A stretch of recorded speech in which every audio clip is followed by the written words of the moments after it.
capital X and capital Y are given. Capital X is 4 to the power n minus 3n minus 1 such that n belongs to capital N. This is n belongs to natural number. And Y, this is equal to 9 into n minus 1. So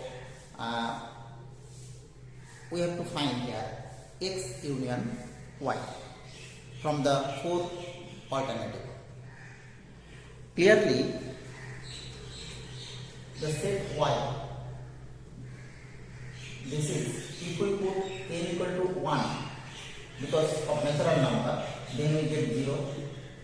If we put n equal to 2, then we get 9, then we get 18, and so on. So this is the all multiple of 9, that is 9n union 0 is an extra term. So the set is given by 9n union 0.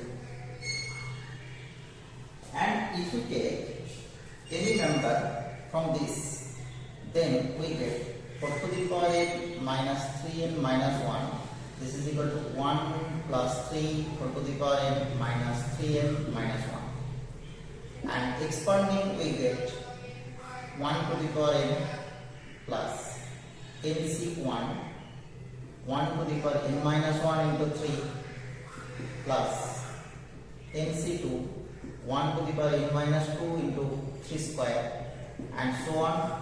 The last term is 3 to the power n minus 3n minus 1. This is 1 plus, this is 3n because nc1 is n plus, we take common 3 square.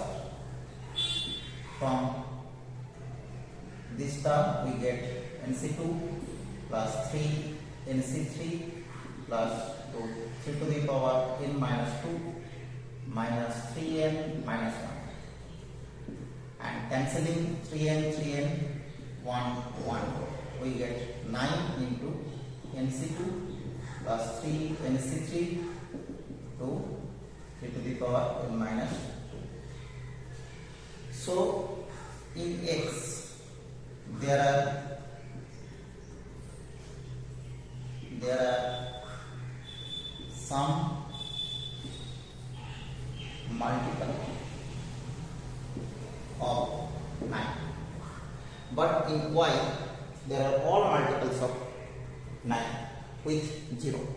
So obviously X is a subset of Y, and our answer is X union Y.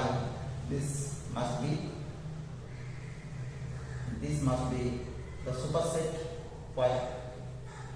So our correct option, which is option D. Correct. Thank you for watching.